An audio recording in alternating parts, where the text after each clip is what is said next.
Revenge with Karen. The first red flag wasn't the missing money. It was the silence that followed it. Miranda sat at her kitchen counter, half a grapefruit sweating in the California heat, eyes glued to the glowing PDF of her quarterly 401k statement. There it was, zero company match. Zip, nada, 15 damn years of loyalty, and the math just up and ghosted her. At first, she gave them the benefit of the doubt, because that's what you do when you've been conditioned to trust the process. Maybe payroll hiccuped. Maybe someone fat-fingered a column. Maybe Karen in HR finally overdosed on her own buzzwords and forgot how numbers work. She emailed HR, got a thanks for flagging, will escalate. Response from someone named Cameron, the kind of name that wears loafers with no socks and thinks kombucha is a personality. A week passed. Then two. The match never came. A retroactive deposit. No explanation. Just a digital shrug and another email saying it should resolve next cycle. Smileys in HR emails are like blood in the water. If they're cheerful, something's dying. Still, Miranda didn't scream. Didn't stomp into the break room. She just sat there in her car one morning, hands on the wheel, watching the sun smear across the cracked windshield like egg yolk, and muttered, "Don't do this to me, assholes. Not now." 15 years. She'd outlasted 4 CFOs, 2 rebrands, a ransomware scare, and that time the CEO thought they should pivot to blockchain. She'd onboarded half the finance team herself and built the company's procurement forecast model from scratch, while recovering from an emergency appendectomy. And now, some HR intern with a Pinterest quote about radical candor in their email signature had decided she wasn't worth the match. Oh, and hey, quick pause, since I've got your ears. If you're one of the 97% listening who forgot to hit that subscribe button or drop a like, do it now, yeah. It keeps these stories alive and keeps our small crew caffeinated enough to dig up more corporate skeletons. Thanks, legends. Anyway, Miranda did what smart, exhausted women do when cornered. She stopped expecting justice and started making spreadsheets. First tab, retirement account balances. Second tab, match history, itemized by year.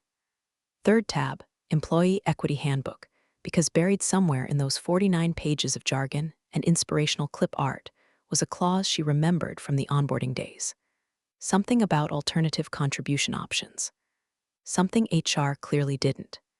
2 nights later, glass of Merlot in hand and cat purring like a diesel engine on her lap, she found it. Employees may allocate up to 15% of post-tax income via Subchannel B into discounted equity, subject to executive approval.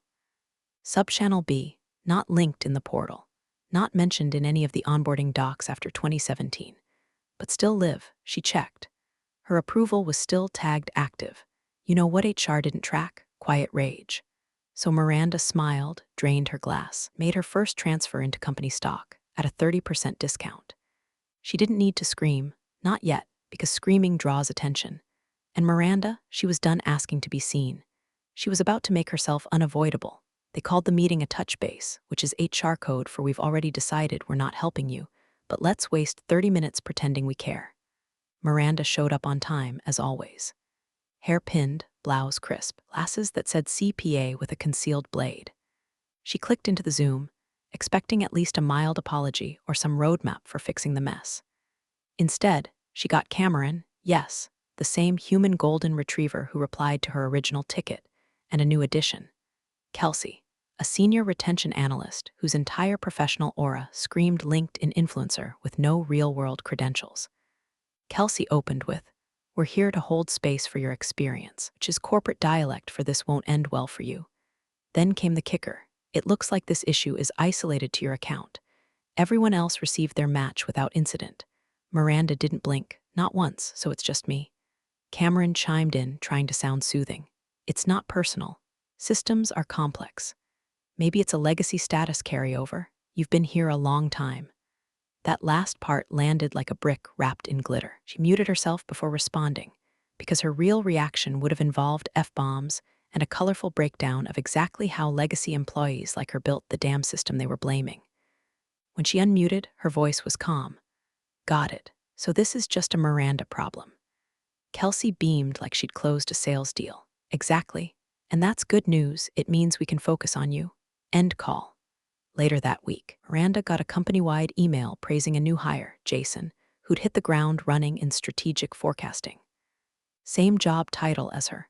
Half the tenure. More typos in his Slack messages than the company blog's intern. Jason also happened to be 29, recently relocated from Austin, and had once said, "Wait, you were here during the recession." Like she'd survived the ice age.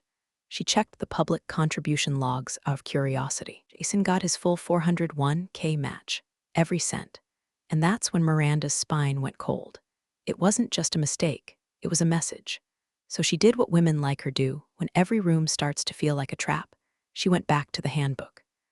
Not the glossed-up PDF they put in the onboarding portal, the original compliance binder she kept in her home office, tucked between tax return folders and a mug full of emergency chocolate. Age 37, small font, yellow highlighter from 7 years ago. Alternative share acquisition provisions for legacy employees with executive tenure or equivalent function. That phrase right there, most folks skipped it.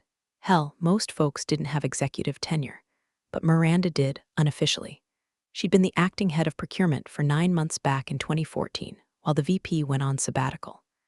And that clause, dusty as it was, that she still qualified for a set of options buried in the fine print, options no one tracked anymore because everyone assumed they were obsolete. They weren't. And just like that, the chessboard shifted.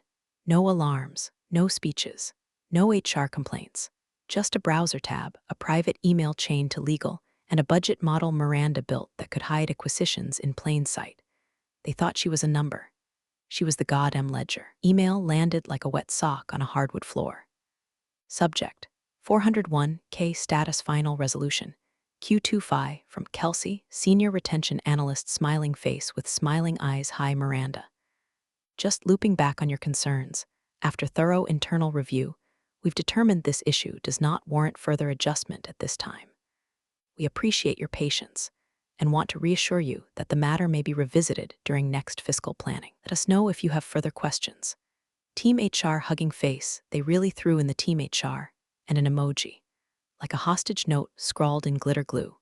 Miranda read it 3 times, didn't even bother archiving it, just dragged it into her legal folder and kept chewing the corner of her pen, staring out her home office window as a neighbor's chihuahua barked at absolutely nothing. That yapping had more urgency than her company's entire HR department. So that was that. Case closed. No match. No apology. Just will circle back like her retirement was a recurring calendar invite they could snooze forever. Fine, screw it. She opened her dusty old brokerage portal, the one tied to her employee stock purchase plan. Not the shiny, integrated one they advertised in onboarding slideshows. This one was ugly. Mid-2000s UI. Orange buttons. Took 2-factor auth via email and phone. It had a unique charm. It hadn't been sunset yet. And buried inside it, a dormant sub-account marked Legacy ESP Class C. Most people didn't even know this pool still existed. It was a ghost relic from before the rebrand, before HR cleaned house, before the company started doing TikToks about culture. Miranda maxed it. 15% of post-tax income, routed monthly into discounted shares, locked for 6 months, then hers to move. Discount rate? 35% off fair market, executed through a loophole that hadn't been flagged in over a decade. Her legacy status made it legal. Her silence made it invisible. While Cameron and Kelsey were busy sending pulse surveys and planning next month's Mental Health Bagel Friday, Miranda started building her exit ramp. Quiet, elegant, arithmetic with teeth. And here's where it got delicious. Thanks to her old role as interim procurement head, something HR seemed to have completely forgotten, Miranda still had visibility on certain admin dashboards. Most of it was boring: renewal calendars, vendor SLAs, invoice aging. But it was like sifting through someone else's junk drawer and finding a thumb drive labeled "Do Not Plug In." She noticed patterns. A major software vendor's license hadn't been renewed. The company was running unlicensed for 34 days and counting. 6-figure marketing automation tool kept flagging failed ACH payments. An HR analytics suite was reporting underutilization while being charged full freight. These weren't red flags, they were neon signs stapled to a landmine. She started logging it, tab after tab: procurement gaps, overdue renewals, contractual soft spots. She gave each entry a code name like Crater, Gamble, and Titanic. Because at this point, Miranda wasn't just protecting her own retirement. She was positioning herself as the person who could predict exactly when this bloated corporate cruise ship was going to ram the next iceberg. And the best part, they still thought she was bitter about the match. Let them think it. She didn't need an apology. She was already converting rage into leverage. And when leverage matures, it buys control.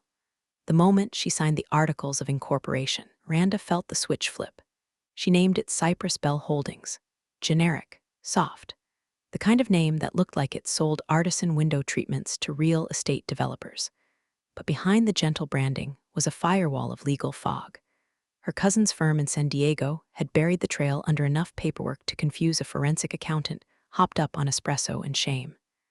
The LLC had one job, be the mask. While HR sent out Slack polls asking if people felt seen at work, Miranda was building a shadow ledger. Clean, silent, and state-registered. She opened a private brokerage under Cypress Bell, set up a transfer schedule, routed 40% of her growing ESP shares through the new entity. Not all at once, she staggered it in 3% increments over 6 weeks. Just enough to avoid detection, just enough to fly under whatever compliance radar was still operating in that circus of a company. No alerts triggered, no flags, no midnight emails from legal. They'd automated the warning system years ago, and nobody had audited it since the last director of ops left to open a kombucha distillery in Denver. In short, the castle walls had no guards, just broken turnstiles and a motivational poster in the break room that said integrity starts with I. The time her LLC had swallowed nearly half her holdings, Miranda began step 2. She reached out to Devin Marks, a name she hadn't said aloud in years. Back when they both worked 14-hour days during the Series B crunch, eating vending machine pretzels and fantasizing about quitting to open a bookstore that served bourbon. Devin had left just before the IPO. Smart move. Landed at a boutique VC firm with deep pockets and even deeper grudges. He sent him a message that read like a riddle. Midcap saw S. Weak board protections. High procurement fragility. Internal churn masked by external valuation fluff. Let's talk. No names, no details, just bait, he called the next day. This wouldn't happen to rhyme with crestbite, would it? She smiled into her coffee. Never said that. Devin chuckled. Jesus, Miranda, what are you planning? I'm not planning anything. I'm observing. And what I see is opportunity. Spiced, mismanaged, and wide open. They talked in code for an hour. She floated the term pretender noise. He mentioned shareholder fragmentation. Neither said hostile, but it hung between them like cigar smoke in a country club. 2 days later, Devin emailed a prospectus template. All blanks, all quiet. Meanwhile, back in corporate Clownland, an internal announcement hit Slack. Board vacancy strategic vision opportunity, the CFO, that smug sack of resume padding, hosted a town hall saying they'd fill it internally and leverage our leadership bench. Translation, they had no plan. Reality, they were scrambling. Miranda took that video clip, trimmed it, saved it as a MP4 titled Hubris 101, and dropped it into her encrypted personal drive. Just in case. She knew exactly how exposed they were. The board's charter required a 2/3 quorum to block any acquisition offer. The last 2 seats had been paperweights for years. One guy lived in Boca Raton and thought Slack was a dating app. The other just sold wine on Instagram. So when Cypress Bell Holdings increased its position, again, to just under the blocking threshold, nobody blinked. Nobody asked who the hell they were. That's the thing about chaos, it doesn't need to be loud. It just needs to be organized. And Miranda, she wasn't screaming. She was tightening the net. Champagne was still wet on the carpet when the tremor hit. A Thursday morning all hands. Confetti-level announcement. Leadership in matching hoodies grinning like lottery winners as they unveiled the acquisition of Glide Track, some AI-powered something or other that promised to revolutionize micro-efficiency at scale. Whatever the hell that meant. The CEO strutted across the Zoom stage, arms wide like he'd parted the Red Sea of Saw S. This positions us as category leaders. Market will feel this. He wasn't wrong. By noon, stock had jumped 18%. Every Slack channel was flooded with balloon emojis and Gen Z gifs of people fainting from excitement. Miranda, she quietly adjusted the position cap on Cypress Bell Holdings. She already knew this surge was coming. Not because she had a crystal ball, but because she'd read the term sheet before the rest of the board did. Devin had a copy leaked via their mutual connection in procurement. The acquisition had been priced aggressively, and Glide Track's actual cash burn was a forest fire. The stock bump was a sugar high. But that didn't matter. What mattered was timing. And right on cue, just past the euphoria, came the shadow. A 13D filing. Anonymous. Quiet. Clean. Miranda and Devon's third-party buyer had officially issued preliminary notice of a tender offer for outstanding shares. Double market value. The language was dense. No names, just entity chains and holding structures that traced back to nobody. But the intent? Crystal clear to anyone with board access. Someone was circling. The next morning, HR fired off a panicked email to all employees. Urgent. Do not sell your shares to outside entities. We've become aware of an unauthorized approach from external actors regarding company equity. Please note this violates internal policy and could result in employment repercussions. Do not engage. Do not forward. It was so desperate it practically bled. Miranda watched the message come in while sipping coffee from a chipped mug that said Fiscal Year Slayer. She didn't flinch. She didn't even smirk. She just opened her encrypted drive and labeled the HR email threat document 01. Because while the rest of the company was scrambling to decode what was happening, Miranda had already moved. Her shares were tucked safely in Cypress Bell. Her plan had no fingerprints, and the buyer's offer had one delicious clause buried in the legalese. Employees or entities with legacy contribution discrepancies may abstain from governance voting pending resolution. Translation: the very loophole HR buried her with made them powerless to stop the deal. Back in HQ, CFO was starting to sweat. He called an emergency finance meeting, sent an audit request to the brokerage team, tried to pull internal transfer records, but the systems hadn't been updated in 2 fiscal cycles. Half the logs were archived in an AWS bucket nobody maintained. The other half had broken API keys. He pinged legal. They responded with a one-liner: "We were not informed of any tender." That afternoon, Miranda got a soft knock on her digital door. A friendly message from the CFO's EA asking if she had any insight into unusual share movement recently. The tone was casual, curious, as if she might be confused too. She didn't reply. Instead, spent the evening cataloging her notes into a binder. Section A, Procurement Fractures, Section B, HR Discrepancy Timeline, Section C, Board Weak Points, Section D, Legal Immunity Assets, no deletions, no edits, no shredder piles, because Miranda didn't need to cover her tracks. She wanted them to find the map after the bombs had already gone off. It came in disguised as olive branch, wrapped in passive aggression and desperation cologne. Subject: Quick Connect. From Deborah Fulton, VP of People and Culture. Hey Miranda. Hope you're doing well. Would love to schedule a quick one to pick your brain on some emerging morale dynamics and possible alignment opportunities during this time of transition. You're a respected voice here, and we'd really value your perspective. Let me know what works for you. The corporate equivalent of we kicked you into a ditch. Could you help us dig out now that it's filling with snakes? Miranda stared at it for a solid minute before chuckling, soft and dry, like someone remembering the exact moment a bridge collapsed behind them. Still, she accepted the call. Why not? The theater deserved a final act. They scheduled for Thursday. Miranda showed up 3 minutes late, just to watch Deborah sweat. The HR lead had the strained smile of a woman who just found termites in her live laugh. Love wall art. Her camera was on. Miranda's wasn't. Miranda, so glad you could make time, Deborah chirped, her voice a hair's breadth from cracking. Wanted to have a quick, confidential touch base, purely internal, not formal. We're sensing a little unrest following the market activity, and well, we thought you might be able to offer guidance. Miranda didn't blink. Unrest? Yes, Deborah nodded, visibly relieved at the echo. Some employees are uncertain, confused. There's chatter about the tender notice, and folks remember your leadership in past quarters. We just thought maybe your voice could help stabilize morale. There it was, the pitch, the absolute gall of it.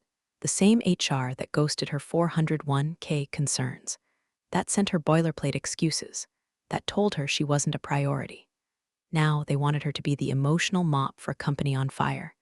She leaned into the mic and said, with weaponized sweetness, "I thought I wasn't in the loop anymore. Must have been a clerical error." Deborah's smile glitched, then rebooted. Of course. That's why we're reaching out now, to rebuild that connection. The call ended 10 minutes later, with vague nods, and we'll be in touch. Less than 24 hours passed before a formal offer showed up in her inbox. A consulting agreement to assist with shareholder communications strategy, alongside a modest honorarium and an NDA. Document read like a bribe from someone who thought exposure therapy would fix arson. Miranda didn't reply. She didn't edit. She didn't even add a note. She just hit forward and sent it straight to her lawyer with a single line. They still don't get it.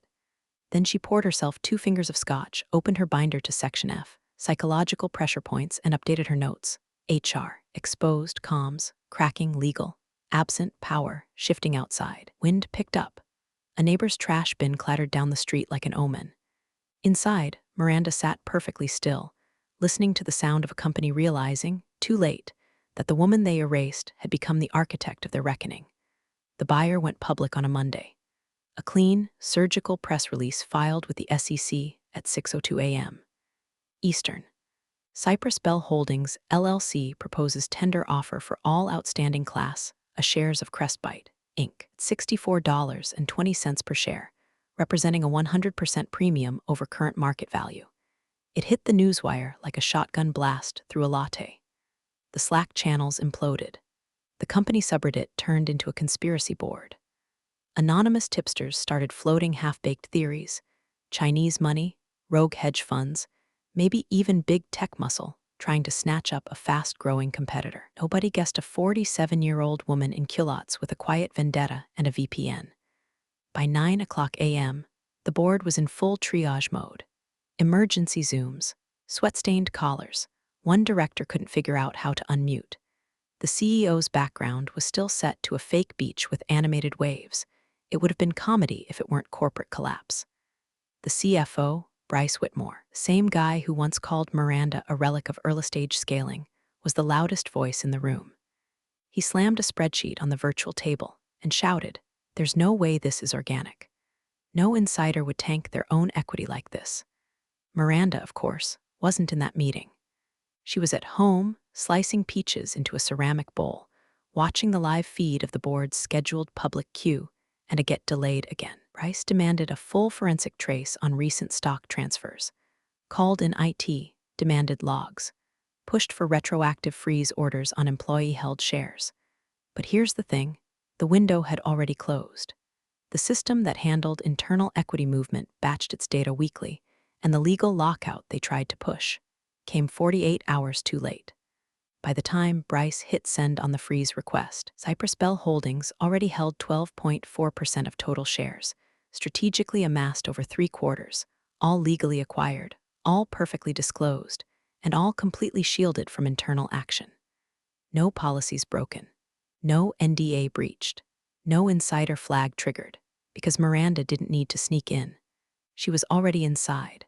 The company had banked so hard on being disruptive, they forgot to protect their own architecture. Board quorum was weak. Governance bylaws hadn't been updated since IPO. No poison pill, no protective covenant. The legal firewall had more holes than HR's onboarding flowchart. Bryce tried to run damage control, claimed the company was evaluating the offer with its legal and financial advisors. But internally, the walls were crumbling. Shareholders, especially the old guard employees who'd been quietly stewing through years of low raises and high expectations, started forwarding screenshots of the offer to each other with subject lines like, "Finally, about damn time. Is this real?" Miranda's phone lit up with 4 texts from former coworkers she hadn't heard from in years. All said the same thing in different fonts of disbelief. "Was this you?" She didn't answer. She didn't need to. That night, Bryce issued a soft denial press release full of CEO speak, like evaluating strategic alternatives. Miranda reviewed the terms one last time. Her signature wasn't on the offer, but her fingerprints were everywhere, buried in the strategy, coded into the shell structure, printed in footnotes nobody in legal would read until it was far too late. She didn't toast. She didn't celebrate. She just stared out the window at the street lamp flickering on. Let the hum of the city remind her what silence really costs. Everything if you give it to the wrong people. And now, she wasn't giving them a damn thing. The email came in at 11:42 p.m., that cursed hour where desperation gets drunk on hope and tries one last Hail Mary. Subject: Need clarification, urgent equity support. From Deborah Fulton, VP of People and Culture. Hi Miranda. Apologies for the late message. We're fielding a lot of nervous inquiries about the Cypress Bell tender. Some folks are unclear on the process. Would you be open to guiding HR through next steps? Also, is there risk to pension plans if employees choose not to tender? Hope we can count on your wisdom here. The tone was a mix of bad perfume and church guilt. "Help us, wise elder," layered over "please fix the fire we ignored while you burned." Miranda didn't respond that night. She let it marinate, let Deborah squirm in the uncertainty of her own incompetence. At 9:07 a.m. the next morning, after a brisk walk, 2 eggs, and a 5-minute meditation where she stared at a basil plant and thought about legal loopholes, she hit reply all. Attached was a PDF. No body text. No greeting. Just the file. Tender process FAQ for Crestbite shareholders PDF. Inside were 10 pages of plain English guidance, laid out with the precision of a court order. How to tender, when funds would clear, tax implications, support contacts, and on page 6, in red bold font and a yellow highlighter box, note, per ERISA-compliant governance protocols, employees whose historical contribution matches remain incomplete or unresolved are not eligible to participate in shareholder block votes related to tender defense or rejection motions. Translation: you don't match, don't matter. That clause had always been in the handbook, hidden in the legalese, never triggered, never enforced until now. And it was poetic. The very match HR withheld from Miranda, the one they deemed not worth correcting, was now the legal blade that carved out their voice in the boardroom. Poetic, if you like your poetry cold and surgical. 15 minutes later, Slack threads lit up like a house fire. Someone posted the clause. Someone else dropped side-by-sides of Miranda's match history and her silent transfers to Cypress Bell. Another employee, an engineer who got a culture coin instead of a raise last quarter, posted a meme of a guillotine with the caption, "All matches are final." The CFO tried to hold an impromptu town hall, fumbled his slides, referenced a clause that didn't exist, called it a technical misunderstanding. His Zoom camera froze mid-sweat. It didn't matter. Dots were connecting, and Miranda's name was under every one of them. The woman they'd dismissed as overpaid, outdated, and inconvenient had built a paper trail so clean it squeaked. She hadn't screamed. She hadn't raged. She just wrote receipts while they wrote her off. Now they were staring at a hostile offer they couldn't legally block, a buyer they couldn't trace, a wave of shareholder sentiment they couldn't contain. And the worst part, had no one to blame but the woman they refused to match. It happened not with a bang, but with a compliance checkbox. At 8:03 a.m. on a cloudless Tuesday, the board filed a Form 8K announcing that Crestbite, Inc. had accepted the Cypress Bell Holdings tender. The legalese wrapped it in silk, a strategic decision to ensure long-term shareholder value. But inside the building, everyone knew the truth. They'd been outmaneuvered. The board didn't vote, they folded. 3 members resigned within a week. 2 others negotiated soft exits, claiming personal realignments. The CEO held on like a drunk at last call, until the buyer replaced him with a clean-cut turnaround guy who spoke in EBITDA and smiled like a shark. CFO Bryce, gone, issued a stiff LinkedIn post about seeking new challenges. Deborah from HR, reassigned to wellness strategy, which basically meant she now led a Slack channel about mindfulness and water bottle reminders. Her calendar was empty by Friday. Miranda never spoke at a single meeting, never walked into the boardroom, never raised her voice. She didn't need to. Cypress Bell Holdings, her quiet little LLC with the harmless-sounding name, was now the majority stakeholder of the company that once told her she wasn't a priority. And 6 months later, after the buyer restructured, trimmed and polished Crestbite for resale, Miranda executed the next move. She flipped the asset, sold her position to a global tech fund for 3 times what she paid. No fireworks, no headlines, just one more perfectly executed transfer through a law firm in La Jolla. Her cut, enough to retire 3 times over. But she didn't post about it, didn't start a podcast, didn't write a think piece on career resilience. She bought a small place in Santa Barbara, white walls, citrus trees, a view that made forgiveness feel unnecessary. And one afternoon, as the sun slid down the stucco and the rosé sweat circled the rim of her glass, Miranda opened her tablet and saw the news. Crestbite acquired in private buyout, leadership changes expected. There was no mention of her name. No recognition. Just a headline announcing a fate she'd orchestrated from a kitchen counter, while payroll ignored her emails. Her phone buzzed. Emailed Deborah F., VP Wellness. Hi, Miranda. Quick question transition paperwork and pension rollover timing. Can we grab 15 minutes? She stared at it for a beat, then flipped the phone face down. That was their problem now. She'd gotten everything they tried to deny her, the match, the voice, the control, and just enough silence to enjoy it. The rosé was cold. The sky was burning soft gold, and Miranda smiled not out of pride, but because vengeance, done right, doesn't shout. It signs the deed, then drinks in peace.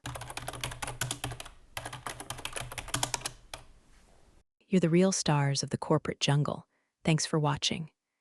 Hit subscribe, or I'll flick the switch on your old cubicle memories.